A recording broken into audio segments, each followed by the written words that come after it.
हमारे पास है वह है क्वेश्चन नंबर 5 जो एक्सरसाइज आपकी 3.2 है, क्योंकि क्वेश्चन नंबर 4 हमने कल ऑनलाइन क्लास में किया था।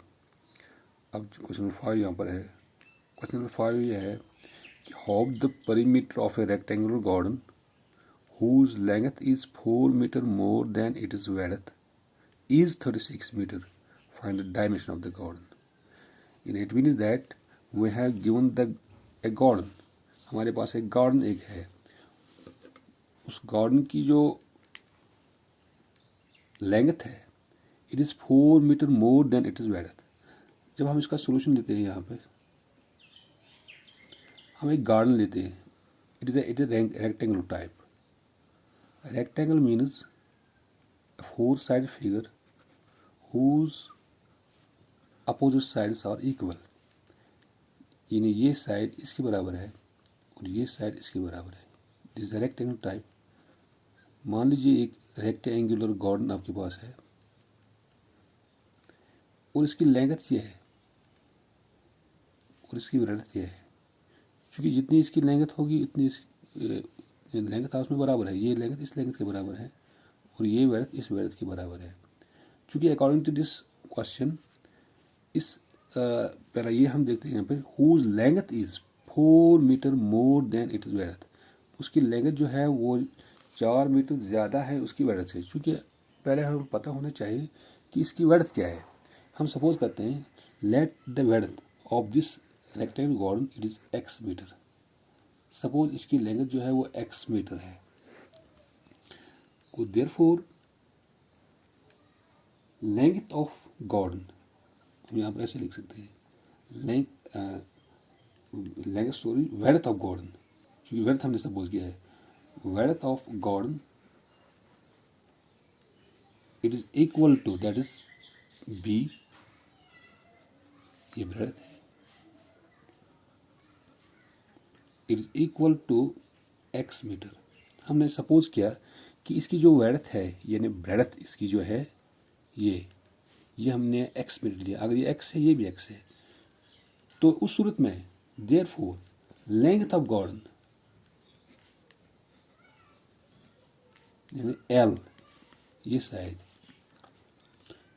It is equal to according to question it is 4 meter more than it is width. यानी अगर इसकी वेडथ x मीटर है, ये 4 मीटर ज़्यादा है, that is x plus 4 meter, x plus 4 meter. क्योंकि ये इसका ये सेकंड कंडीशन है यहाँ पे whose length is 4 meter more than it is width. यानी अगर हमने यहाँ पर सपोज किया इसकी वेडथ x मीटर है तो उसकी लेंथ जो बनेगी हमें वो 4 मीटर ज़्यादा है उसकी वेडथ से। तो सपोज हमने यहाँ पे किया अगर x मीटर इसकी वेडथ है तो लेंथ बन सकती है फिर x plus 4 metre. Now perimeter of the garden. Perimeter का मतलब यहाँ पर यह है कि ये अगर ये गार्डन है, गार्डन की जो साइड्स हैं ये इन साइड्स का एड यानी metre. Perimeter of garden it is equal to, चूंकि इसमें लेंथ 2 है, ये लेंथ और ये लेंथ और वेडथ भी 2 है, ये वेडथ और ये वेडथ, यानी that is twice length plus twice width यानी ब्रेड्थ। और हम ऐसे भी लिख सकते हैं इसको 2 तो बाहर हम निकाल सकते हैं L प्लस बी यानी ट्वाइस लेंथ प्लस ट्वाइस यानी 2 इंटू एल प्लस बी। इसको हम ऐसे भी लिख सकते हैं यहाँ पे 2 इंटू, चूँकि लेंथ यहाँ पर ये है x प्लस 4 प्लस वेडथ इसकी जो है वो हमने x की, वो it implies perimeter of garden it is equal to 2 into, चूँकि x 2 है 2x प्लस 4। ये तो पेरीमीटर है इसका, यानी ये साइड प्लस ये साइड प्लस ये साइड प्लस ये साइड, ये बनता है हमें 2 इंटू 2x प्लस 4। लेकिन इसका हाफ क्या बनेगा, हाफ ऑफ द पेरीमीटर, क्योंकि हमारे पास है half the perimeter of rectangular garden. Half इसका क्या बनेगा, हाफ इसका निसफ of the perimeter of of garden is equal to 2 into 2x plus 4 divided by 2, यानी इसका हाफ. ये 2 cancel. Go, it implies that half perimeter of garden is equal to 2x plus 4 meter. इसका half perimeter बन गया है इस garden का, क्योंकि according to this first condition of this question, half the perimeter of rectangular garden whose length is 4 meter more than its width is 36 meter. यानी इसकी जो हाफ परिमीटर है वो 36 मीटर है. वो that is half according to first condition of the question.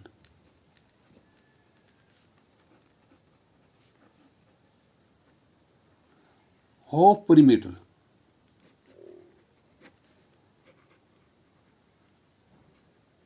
of garden, it is equal to 36 meter. That is half perimeter हमारे पास ये है 2x plus 4 it is equal to 36. और हम ऐसे भी लिख सकते हैं यहाँ पे 2x is equal to 36 minus 4. ये वैसे भी लिख सकते हैं 2x is equal to 36 minus 4 that is equal to 32. x किस बराबर आएगा, that is 32 divided by this 2. 32 divided by this 2. x is equal to 16 metre. चूंकि x हमने सपोज किया था वेड्थ, वो width of this garden it is x. चूंकि x आ गया हम यहाँ पर, therefore width of garden, ये हमने x मीटर सपोज की थी, अब ये निकल गया हमें यहाँ पर 16 मीटर. लेंथ ऑफ गार्डन, अब लेंथ निकालनी है. लेंथ ऑफ गार्डन चूंकि हमारे पास यह है half परिमीटर of garden is 2x plus 4. That is हमें निकालना है. अब ये इसकी वर्थ निकालनी है, क्योंकि वर्थ हमने यहाँ पे सपोज किया है. ये वर्थ यहाँ पर अगर वर्थ इसकी x है तो लेंथ इसकी निकल रही है यहाँ पर. Length of garden is equal to x plus 4. x चूँकि 16 है plus 4 that is equal to 16 plus 4 is equal to 20 meter. तो लेंथ जो आ गई इसकी length of garden is 20 meter. So हमें इसकी डायमेंशन निकालनी थी. Dimension means what is it is length, what is breadth. तो लेंथ इसकी है 20 मीटर और इसकी ब्रेड्थ जो है दैट इज 16 मीटर. तो ये था हमारे क्वेश्चन नंबर 5 इसी एक्सरसाइज का. तो अब यहाँ पे दूसरा एक क्वेश्चन हमारे पास है, वह है क्वेश्चन नंबर 6. क्वेश्चन नंबर 6 हमारे पास यह है, given the linear equation is 2x plus 3y minus 8 is equal to 0. We have given a linear equation, that is 2x plus 3y minus 8 is equal to 0. This has given a one linear equation. तो इसी linear equation के जरिए से हमें एक और linear equation लेनी है, ताकि ये जो linear equation जो हमें बनेगी वो तो एक इंटरसेक्टिंग यानी ज्योमेट्रिकल रिप्रेजेंटेशन की सूरत में बन सकती है. तो उस वक्त वो इंटरसेक्ट कब हो सकती है, यानी अगर हमारे पास एक लीनियर इक्वेशन यहाँ पर दी गई है ये, तो इस सूरत में हमें दूसरी एक लीनियर इक्वेशन लेनी है. जब इसकी ज्योमेट्रिकल रिप्रेजेंटेशन हम करते हैं तो ज्योमेट्रिकल रिप्रेजेंटेशन में वो दोनों लाइन्स जो है वो एक दूसरे को इंटरसेक्ट करनी चाहिए. तो चूंकि अगर एक इक्वेशन यहाँ पर ये है तो दूसरी इक्वेशन क्या बन सकती है हमारे पास. तो उसके लिए क्या करेंगे हम, we have given a linear equation 2x plus 3y minus 8 is equal to 0. तो दूसरी इक्वेशन क्या हो सकती है, जब उसका ग्राफ हम प्लॉट करेंगे दोनों का तो वो एक ग्राफ पेपर पर वो इंटरसेक्ट करने चाहिए. तो इसके लिए क्या करेंगे हम, हमारे पास general form of linear equations in two variables हमारे पास जो है that is a1x plus b1y plus c1 is equal to 0 और a2x plus b2y plus c2 is equal to 0। ये हमारे पास एक दो लीनियर इक्वेशंस हैं, general form of linear equations. तो इस सूरत में कब वो इंटरसेक्ट कर सकते हैं, उसके लिए क्या केस है, कौन सा प्रोसीजर हमारे पास है जिसके जरिए से वो इंटरसेक्ट कर सकते हैं। तो उसमें हमें एक केस पढ़ा था, आपको मालूम होना चाहिए, that is a1 by a2 must be not equal to b1 by b2। चूंकि अगर हमारे पास एक इक्वेशन यहाँ पे दी गई है, ये नाउ अकॉर्डिंग टू क्वेश्चन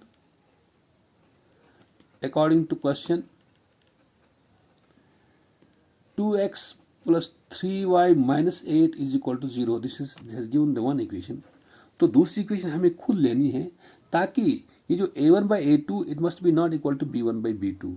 तो अगर हम यहाँ पे ऐसे लिख सकते हैं, यहाँ पर 3x plus 2y minus 4 is equal to 0, ये हम सेकंड ले लेंगे। लेट, तो चूंकि जब हम a1 हियर, a1 जो है दैट इज 2, b1 जो है दैट इज 3, c1 जो है that is -8। a1 it is the coefficient of the variable x in the first equation, b1 is the coefficient of the variable y in the first equation, c1 is the constant in the first equation। तो second जो हमने खुद ले लिया यहाँ पे, वो हमने ये लिया, a2 it is 3, b2 that is 2, c2 is -4। क्योंकि according to this case here a1 by a2 is equal to 2 by 3 and b1 by b2 it is equal to 3 by 2। क्योंकि यहाँ पे ये a1 by a2 जो है 2 by 3 है और b1 by b2 जो है वो 3 by 2 है। तो it implies that a1 by a2 is not equal to b1 by b2। तो उस सूरत में जब a1 by a2 ये b1 by b2 के बराबर नहीं हो सकता है, तो उस सूरत में ये जो ग्राफ जो प्लॉट करेंगे इन दोनों लीनियर इक्वेशन का, वो एक इंटरसेक्ट करेंगे एक पॉइंट पर। तो इंटरसेक्ट जब वो कर सकते हैं तो उस वक़्त उसका एक यूनिक सॉल्यूशन होता है। तो इस तरीके से क्वेश्चन हमारे पास ये है, क्वेश्चन नंबर 6। अगर एक इक्वेशन दी गई है तो दूसरी इक्वेशन क्या हो सकती है, जब हम ग्राफ प्लॉट करेंगे तो दोनों का ग्राफ जो है वो इंटरसेक्ट करते हैं एक पॉइंट पर। इसी तरह अगर पैरेलल कब बन सकते हैं, पैरेलल उस सूरत में बने कि यानी केस पैरेलल कब हो सकता है। पैरेलल यानी अगर एक इक्वेशन हमारे पास है, सपोज यही 2x plus 3y minus 8, तो दूसरी इक्वेशन क्या बनेगी, दूसरी इक्वेशन क्या हो सकती है कि जब दोनों का ग्राफ हम प्लॉट करेंगे ग्राफ पेपर पर, तो वो एक दूसरे के पैरेलल बनेंगे। सपोज अगर एक का ग्राफ ये है, दूसरे का ग्राफ ये होगा, यानी वो इंटरसेक्ट नहीं करे। उस सूरत में हमारे पास कौन सी मतलब केस है जिसके जरिए से हमें ये पैरेलल बन सकती है। पैरेलल होने के वक़्त हम देखते हैं यहाँ पे ये है कि पैरेलल तब हो सकती है कि जब दोनों का जो ग्राफ है वो यहाँ पे a1 by a2 जो है वो is not equal to b1 by a2। उस वक़्त क्या हो सकता है, a1 by a2 is equal to b1 by b2 is not equal to c1 by c2। यानी जब ये केस अराइज हो जाएगा इसमें, उस वक़्त ये जो दोनों ग्राफ जो है वो एक दूसरे के पैरेलल हो सकते हैं। अब यहाँ पर आप खुद देख सकते हैं, अगर एक इक्वेशन आपके पास है 2x plus 3y minus 8 is equal to 0, तो दूसरी इक्वेशन ये a1 है, ये b1 है, ये c1 है। तो a2 क्या हो सकता है, ताकि a1 by a2 जो है वो इक्वल आ जाएगा b1 by b2 के।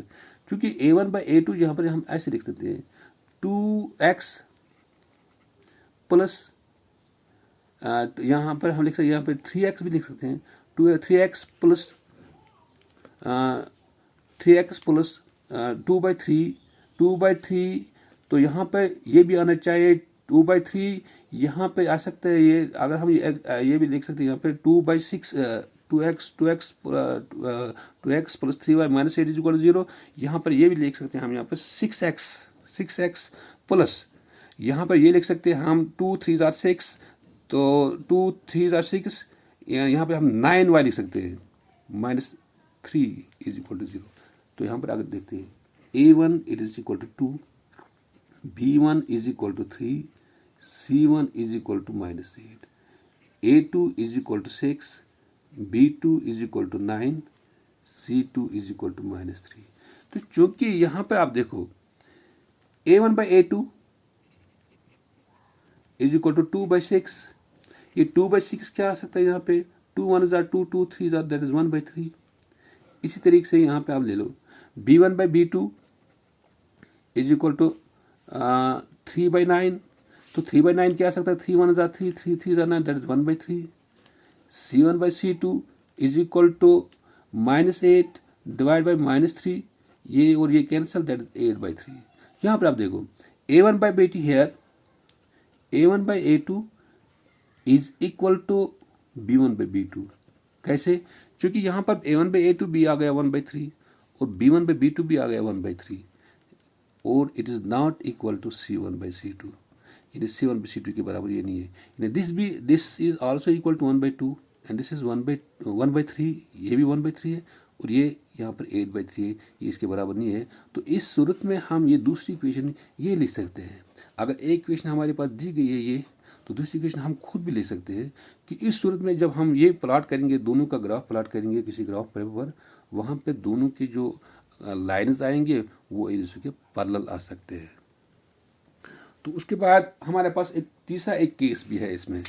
वो तीसरा केस क्या है कि अगर हमारे पास एक इक्वेशन यही दी गई है, सपोज यही है 2x + 3y - 8 is equal to 0, तो दूसरी इक्वेशन क्या बन सकती है कि ताकि जब हम दोनों का ग्राफ प्लॉट करेंगे, दोनों का ग्राफ एक ही आएगा, तो उस वक़्त हमारे पास कौन सी वो इक्वेशन हो सकती है दूसरी, ताकि ये दोनों का जो ग्राफ है वो एक ही आएगा। वो दोनों का ग्राफ कैसे एक आ सकता है, उसके लिए क्या कंडीशन है, कंडीशन ये होना चाहिए उस वक़्त, क्योंकि वो केस जो है, तीसरा केस जो हमारे पास है, that is A1 by A2 is equal to B1 by B2 is equal to C1 by C2, यानी ये तीनों आपस में बराबर आने चाहिए।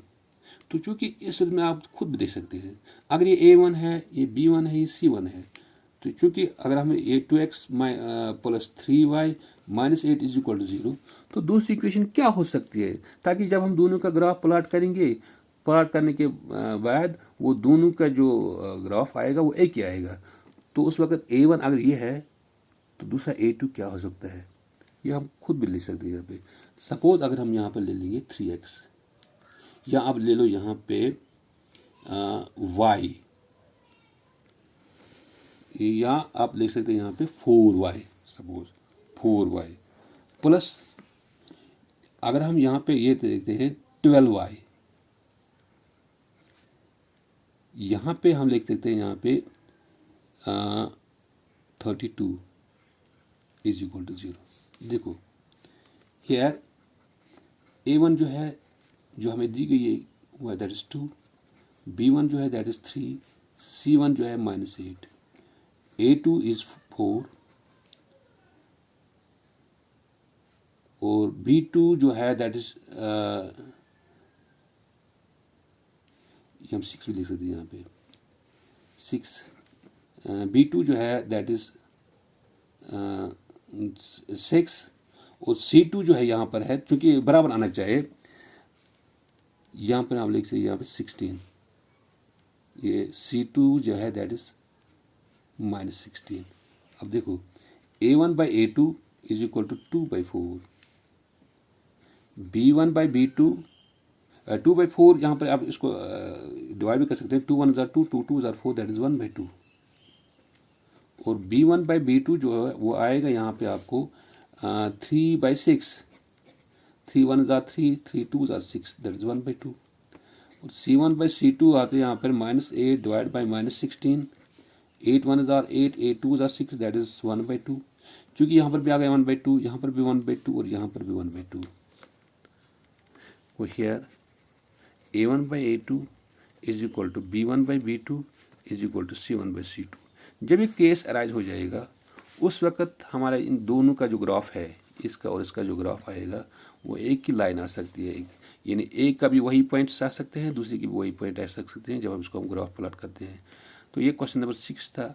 तो वहाँ पे आपको देखना था कि अगर एक इक्वेशन आपके पास दी गई है सपोज ये, तो दूसरी इक्वेशन क्या हो सकती है कि जब दोनों लाइन एक दूसरे को काटते हैं ज्योमेट्रिकल रिप्रेजेंटेशन के ज़रिए से, या दोनों इक्वेशन दूसरी इक्वेशन क्या हो सकती है कि जब दोनों का जो ग्राफ है वो पैरेलल आएगा, या दूसरी इक्वेशन क्या हो सकती है कि जब दोनों का जो ग्राफ है वो एक ही आएगा।